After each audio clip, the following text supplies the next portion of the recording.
혈압, 약으로만 잡아야 할까요? 고혈압, 심근경색, 뇌졸중, 이거 다 핏줄의 문제죠. 근데 신발을 벗는 것만으로 이 위험을 줄일 수 있다면 믿으시겠어요?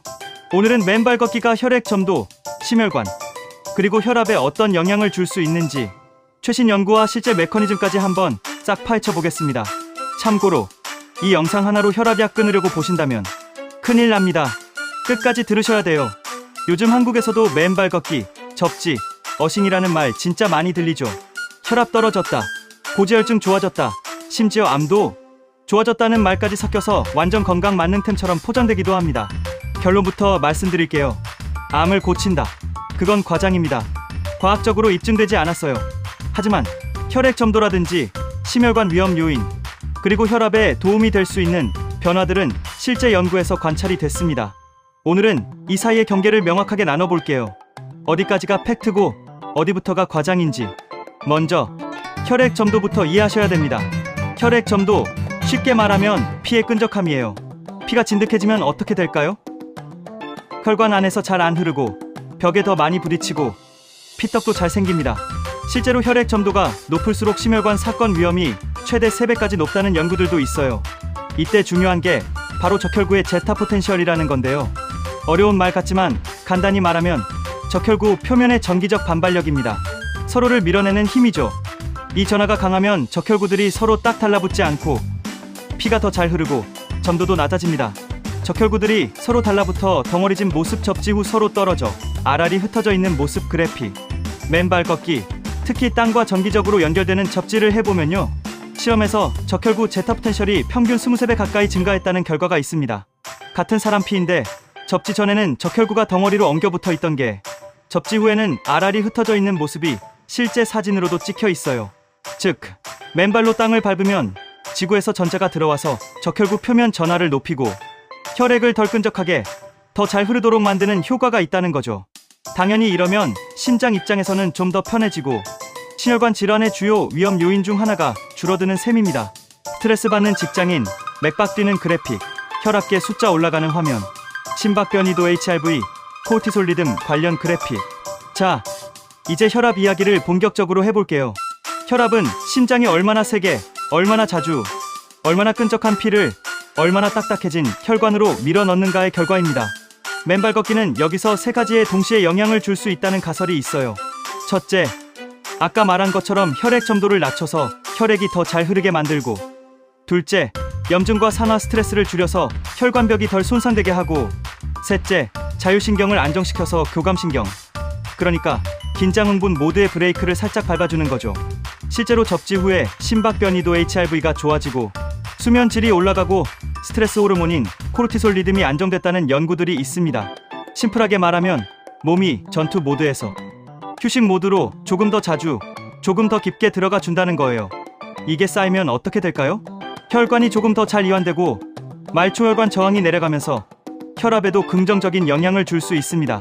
실제 사례들 보면 똑같이 걷기를 해도 신발 신고 걷는 그룹보다 숲길 맨발 걷기를 한 그룹에서 혈관 기능, 스트레스 지표가 더 많이 좋아졌다는 국내 연구도 있어요.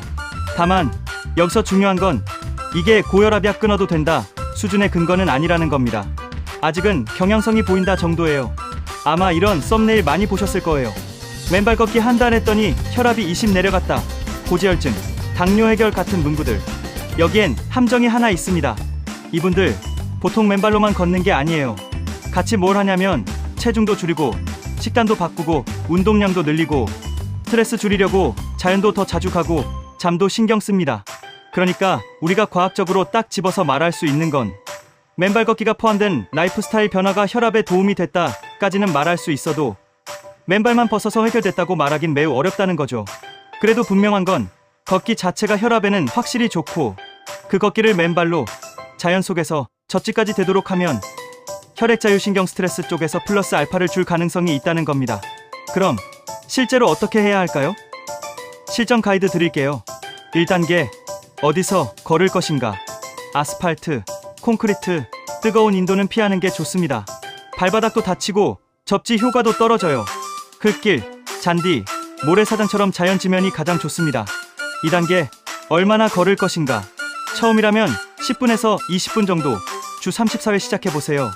발바닥 근육이 생각보다 약해져 있는 분들이 많아서 처음부터 오래 걸으면 발바닥, 종아리 다 삐끗할 수 있습니다. 3단계, 어떤 리듬으로 걸을 것인가. 심혈관 혈압을 생각한다면 약간 숨이 찰 듯 말 듯한 속도로 걷는 게 좋습니다. 말은 가능한데 노래는 못 부를 정도의 속도, 이게 제일 안전하면서도 효과적인 강도예요. 4단계, 누가 조심해야 하는가. 당뇨병성발, 말초신경병증이 있어서 발바닥 감각이 떨어진 분들, 항응고제, 항혈소 판재혈액 묽게 하는 약 드시는 분들, 심혈관 질환으로 이미 스텐트나 시술 받으신 분들은 반드시 주치의와 상의하고 시작하셔야 합니다. 특히 면역이 많이 떨어져 있거나 상처가 잘 낫지 않는 분들은 흙길에서 상처 감염 위험도 고려해야 합니다. 정리해 볼게요. 맨발 걷기, 혈압 떨어뜨리는 마법 같은 비법 아닙니다. 하지만 혈액 점도를 낮추고 혈액 흐름을 좋게 만들고 자율신경과 스트레스를 안정시키면서 혈압이 올라갈 수밖에 없는 환경을 조금씩 바꿔주는 강력한 생활습관 후보인 건 분명합니다. 중요한 건 이것만 믿고 약을 끊거나 검증된 치료를 버리지는 않는 것. 대신 걷기라는 이미 검증된 심혈관 운동에 맨발, 자연 접지라는 옵션을 하나 더 올려서 내 핏줄과 심장을 조금 더 편안하게 만들어주는 것. 이게 지금 우리가 말할 수 있는 가장 솔직하고 과학적인 결론입니다. 앞으로 실제 맨발 걷기 루틴, 혈압 혈당 체크 루틴, 그리고 제가 직접 해본 변화들도 계속 공유해 볼게요. 신발끈 풀 준비되셨다면 구독과 좋아요, 알림 설정까지 해두시고 다음 맨발 걷기 브이로그에서 또 만나요.